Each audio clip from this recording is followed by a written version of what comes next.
I'm Charlotte Sills. I come from London, where I'm a TSTA in private practice, and I also do a bit of teaching at Metanoia Institute, which is a counselling and psychotherapy training institute.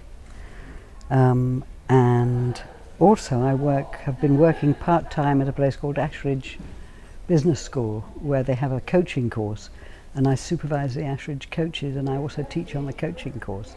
So it's been really interesting for me, having spent 30 years as a psychotherapist, to just see where the interface is between psychotherapy and the organisational world, and what's useful and what's not at that, that boundary. It's been interesting. Yeah, and a nice combination of different things. Yes. It sounds like they call it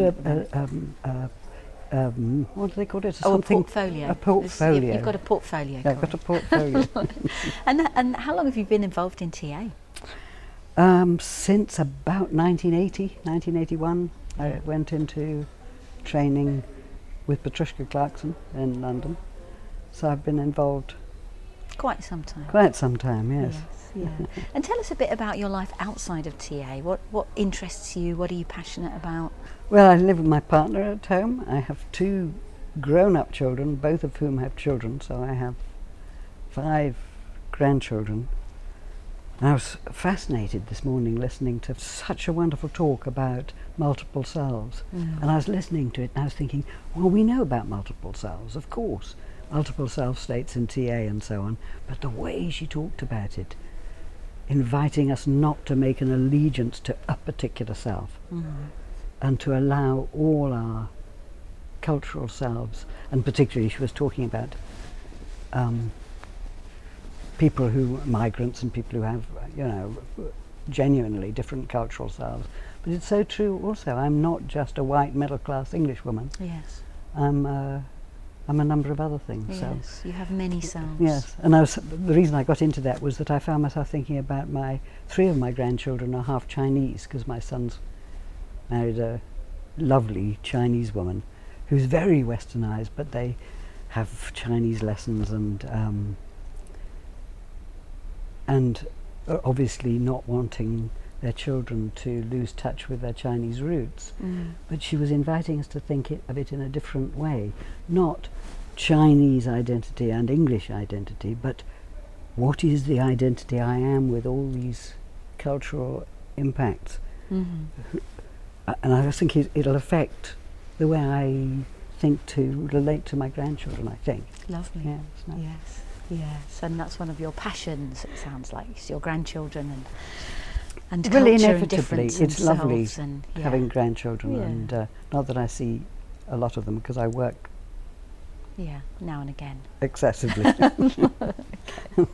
All right, and I'm really interested in talking to you about your ideas around contracting. So you've developed ideas that I think are really useful in all the different fields of TA. So what inspired you to sort of develop the ideas of contracting further than they already were in TA? Well, I was thinking about that because you invited me to talk about it, and I was thinking, what did inspire me to get really interested in contracts? And I was thinking that the heart of all the research into effective psychotherapy outcome, all the meta studies that have been done across the board into all the approaches, what they've all shown is that the approach you use, as long as it's coherent and makes sense to you and the client, can be effective. What makes the difference between effective and ineffective psychotherapy is the relationship, making a rapport of whether the client feels received and empathised with and not judged, to start with. That implies that that later on they might do, but you know what I mean. Yes. That as a basis is what I mean. Yeah. And then a shared agreement about where we're going and how we're going to do it. So Bordin talks about bonds and goals and tasks, and that's absolutely the heart of Burns' writing as well. He talked about trying to equalize the power in the relationship as much as is possible, and having the clients agree a contract about what they wanted and what they were going to, what the tasks were. Then I thought, that the challenge, I'm also a relational transactional analyst, which means not simply making a good relationship, but really focusing, not exclusively, but as relevant, as appropriate, focusing a lot on the relationship and what's happening between us and what patterns are being repeated, what transference and counter-transference, what's being my response to you and yours to me, and really looking at how our past, our scripts, our relational patterns are brought here, and including our unconscious patterns, our unconscious scripts, which really we can't become aware of by thinking about. We can only really be aware of them by allowing them to bubble up between us. Yes, by experiencing. By experiencing, yes. So then it got me thinking about the contract. I really do think the contract is important as the container of the work, the shared agreement. But what sort of contract can provide that safe container and also leave room to play and to explore and to find out what unconscious script material is going to come up, both of us, between us. And traditionally the contracting when I first started thinking about this, at the beginning of this century, I suppose, the end of the last, the contracting in TA tended to be behavioural observable outcomes, where the client was invited to take charge of his life and say what he wanted and how he was going to get there and so on. So I was thinking, how can we hold all the best principles of contracting and also allow for more of that relational exploration? So my model is 5 levels of contracting, which are like, my friend Bridget Proctor talks about Russian dolls. They're like the dolls. If you've got each of the Russian dolls in place, they'll all contain each other. So from at the very first level, a contract with myself and my principles and the planet and the law, and then a contract with, if it's relevant, the organisation, because I like the fact that this model can apply in organisations as well, and in coaching. So the organisation or whoever's paying the bill or whatever it may be. And then the contract with the client, him or herself, for what Byrne called the treatment contract. Yes. So what are we doing here? What are you wanting? And that's where I came up with the contracting matrix, we call it. Yeah. The vertical axis of the matrix is the continuum between a hard contract and a soft contract, which are terms that we're very familiar with in TA. So the hard is the observable, measurable, definable. You can put it into words, you know. And the soft is far more subjective. It's not necessarily observable. It's what the client says. The client says he's feeling better or he's not, or it's much more soft. Yeah. I want to feel happier, for example. And that the horizontal axis between how aware the client is, how much insight they already have about their situation, and whether they have no insight at all. So high awareness and low awareness. And it gives rise to 4 types of contract. At the top right hand, the observable outcome. I know what the situation is, I know what I want, and I broadly know what I need to do to get there. So it's a hard contract, I can define it, and I want help to take the steps to get there. Yeah, so this is a behavioural outcome. This is what there was already, and it sounds like what you wanted to do is open it up and allow more flexibility within the contracting with the other areas. Yes. Yes. So at the top left, so that it's a hard contract, I know what I want to get to, but I have no idea how to get there or why I'm not there already. So I call that a clarifying contract. So you know what you want, but let's have a contract to find out what that's involved. What exactly, and I'm suddenly thinking of the discounting matrix or the accounting matrix. If that is the goal, what are the significant things? What are the change possibilities? What do I need to be doing? What are the steps? And that's a particularly useful one in coaching, because very often the coaching client is very clear what they want. They want to be promoted to the board, for example, And they Yes. don't understand why they've been told they haven't got board presence or something like that. They haven't got executive. They want to find out what that means. Yeah, what is that? But also in psychotherapy, this is what I want and why is it not happening and what do I need to be doing differently. Yeah, so I want to be in a relationship or something like Yes. that, but I Yes. don't understand why. Yes. Yeah, why I'm not. Yes, so we've Okay. got a clear goal, Yeah. and we'll both know when you've achieved it. Mhm. You want to be in a relationship, you'll know and I'll know, but the steps are more room for exploring. And then Like- the bottom two Yeah. boxes, the bottom left is what I call exploratory, and the little phrase, the tagline for that is comes from a book by C.S. Lewis. The full quote is, "How can we come face to face with the gods until we have faces?" And I think that's so beautiful for contract. How can I possibly say what I want until I know who I am now? Yeah. So exploratory, there's a soft contract. The soft contract will be something like, I'm depressed and I want to be not depressed. There's no observable behavioural outcome. There might be later, but I want to be not depressed.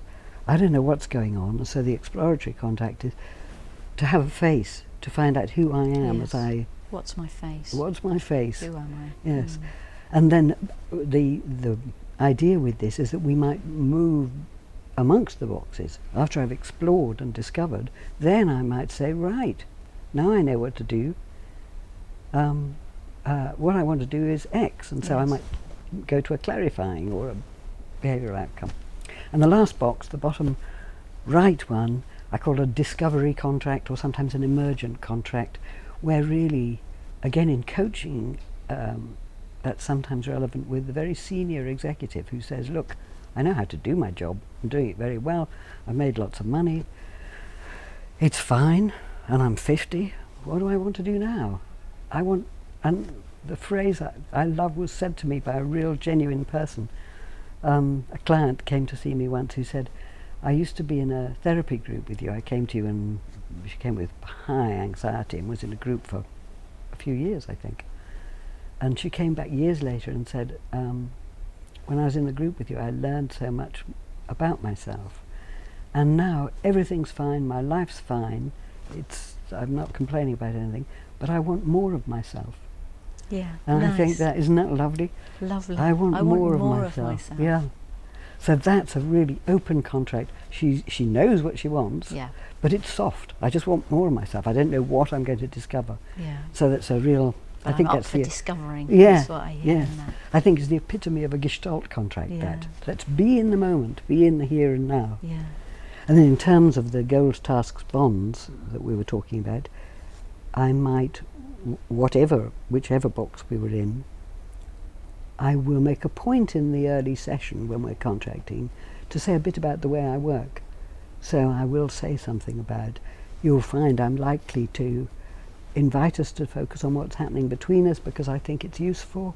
What happens between us almost certainly will have some relevance, whether it's a coaching client or a psychotherapy client. All right. And obviously with the coaching client, it'll be more accessible patterns that they can notice and articulate. So I might say, I'm beginning to find that whatever I've said is not useful to you. And I'm wondering whether that's why your team has gone a bit passive. Could they feel as if they're not being... So inviting them to spot a parallel process Yeah. that's And sort accessible. of more in the here and now. Of Yes. what's going on Absolutely. in their team, work focus. Yes, Yeah. in here and Yeah. out there, Yeah. in the here and Yeah. now. Whereas obviously with psychotherapy, it'll be going a bit more deeply, it'll be looking at more of the unconscious levels as they emerge. Yeah. But, so I'll give some people some warning that that's how I work and make Yeah, sure. and do you talk to them about the contracting and that might change over time? Absolutely. So Yeah. we'll start with this, and I will try and remember to. I say try and remember to because I don't always say, aha, now you've changed the contract. It sounds as if you do know what you want and we've moved. I think sometimes you just segue naturally on. But then for me, when I'm teaching people about contracts, I always say, a contract, it's not just a container of the work. I visit the contract when I need to. I, the therapist, or I, the coach.